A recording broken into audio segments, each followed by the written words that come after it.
الحمد لله رب العالمين والصلاة والسلام على سيد الأنبياء والمرسلين أما بعد فأعوذ بالله من الشيطان الرجيم بسم الله الرحمن الرحيم يا أيها الذين آمنوا كتب عليكم الصيام كما كتب على الذين من قبلكم لعلكم تتقون صدقت يا رب العالمين مولاي صل وسلم دائما أبدا على حبيبك خير الخلق كلهم هو الحبيب الذي ترجى شفاعته لكل هول من الأهوال مقتحمين محمد سيد الكونين والثقلين والفريقين من عرب ومن عجم مولاي صل وسلم دائما ابدا على حبیب. سامعین و ناظرین کرام،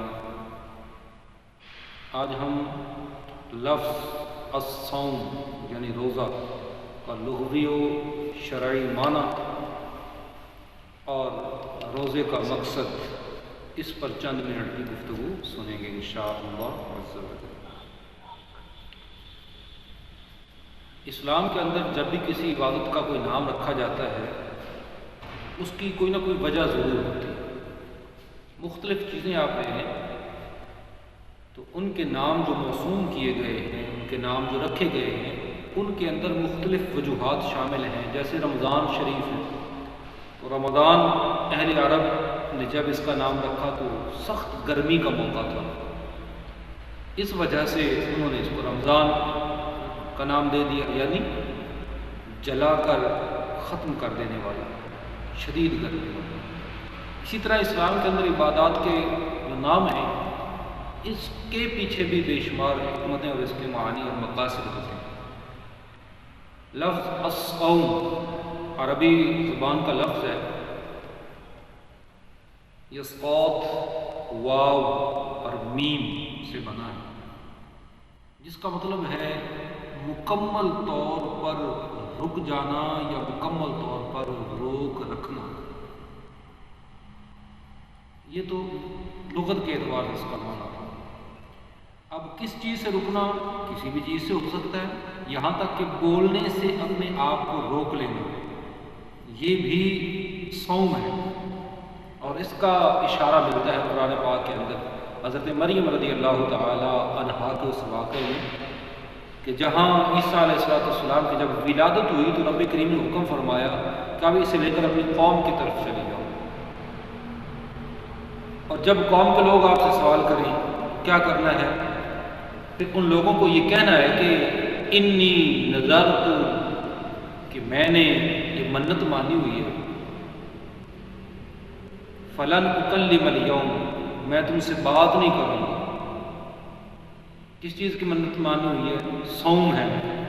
صوم سے ہوں، روزے سے ہوں، یعنی میں اپنے رب کی طرف سے کلام نہیں کروں گی، بتاؤں گی نہیں تمہیں، گفتگو نہیں کروں گی تمہارے ساتھ، تمہارے سوالوں کا جواب نہیں دوں گی.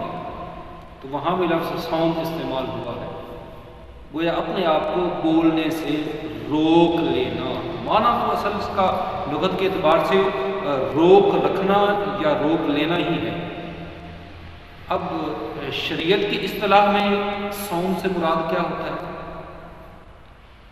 یہ ایک خاص وقت میں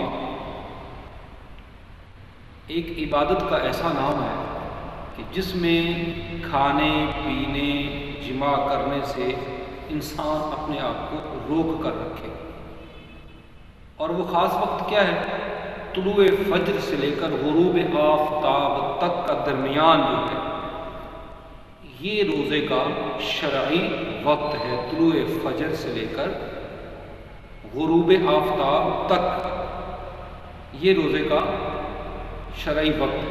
اس دوران بالخصوص 3 چیزیں جو ہیں ان پر پابندی ہے شرعی اعتبار سے، جس میں عقل یعنی کھانا اور شرب یعنی پینا،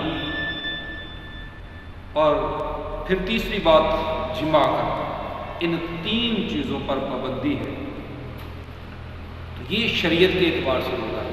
مگر اولیاء اللہ نے رحمہ اللہ السلام روزے کا صرف اتنا ہی مقصد نہیں لیا، بلکہ وہ اس سے بڑھ کر بھی اس روزے کے فرض ہونے کے اصل مقصد کو بیان کرتے ہیں، جسے اللہ نے قرآن کے اندر بھی بیان فرمایا ہے، اور اسی سے آگے پھر وہ اپنی توجیحات، اپنی تصریحات ہیں مختلف علماء کی، فقہاء کی، اولیاء کی۔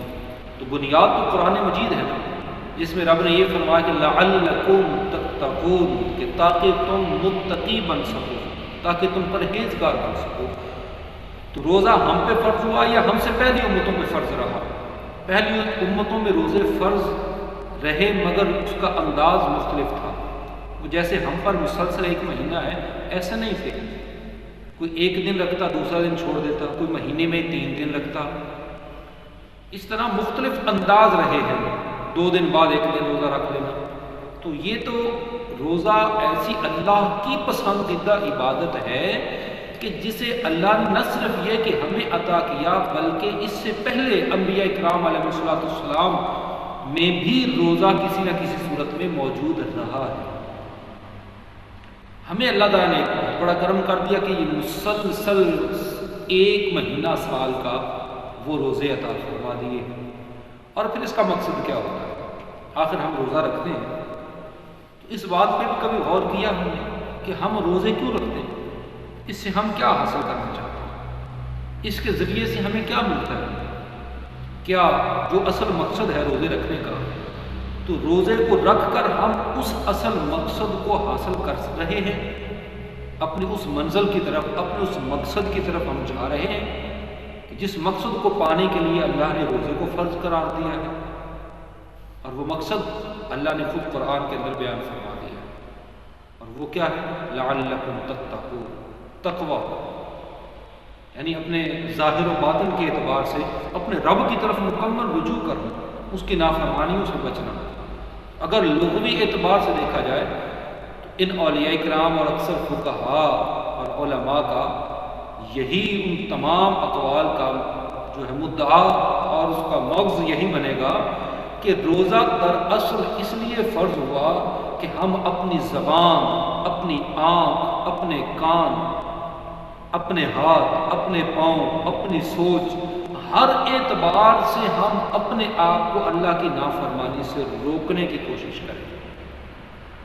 تو جب ہم ہر اعتبار سے، جسم کے ہر عضو سے، ہر بری سوچ سے، نظر کی حفاظت بھی کریں گے، زبان کی حفاظت بھی کریں گے، کانوں کو بھی حرام سے، حرام سننے سے بچائیں گے، تو جب ان لوازمات کا اہتمام کر کے اور روزے کے رکھتے ہوئے روزے کو یہ مقصد پیش نظر رہے اور پھر روزے کی تکمیل ہو، تو یقیناً ایسا روزہ تقوی اور پرہیزگاری کو حصول کا سبب بن جاتا ہے، جو کہ اصل اور بنیادی مقصد ہے اس کے اندر۔ ورنہ بھوکا اور پیاسا رہنا ہی فقط مقصد نہیں تھا، وہ تو اگر سارا دن جانور کو بھی چارہ نہ ڈالیں تو وہ بھی سارا دن بھوکا رہ لے گا، اس میں انسان کا کوئی اتنا زیادہ کمال نہیں ہے، کیونکہ شریعت کے اندر یہ ہے اس دوران، مگر اس کا اصلی مقصود ہے اپنے آپ کو اللہ کی نافرمانی سے مکمل طور پر روک لینا، اور ایک پریکٹس ہے، پورا مہینہ ایک پریکٹس چلتی ہے، بندہ اپنے ہاتھ، اپنی زبان، اپنی آنکھ، اپنے کان، جسم کے ہر اس حصے کو، ہر عضو کو، شرمگاہ کو، پاؤں کو، سوچ کو، دماغ کو اللہ کی نافرمانی سے مسلسل روزہ رکھ کر اس کے مقصد کو سامنے رکھتے ہوئے روکنے کی کوشش میں لگا رہتا ہے۔ جب پورا مہینہ انسان اس پریکٹس میں لگا رہتا ہے تو پھر اصل مقصد اس کے سامنے آ جاتا ہے کہ دراصل یہ پریکٹس پورا مہینہ مجھے اس لیے کروائی گئی کہ میری باقی ماندہ زندگی کے 11 ماہ جو ہیں وہ بھی اسی پریکٹس کے مطابق ہی گزرتے جائیں، تاکہ میں اپنے جسم کو مکمل طور پر اللہ کی نافرمانی سے بچانے میں کامیاب ہو جاؤں۔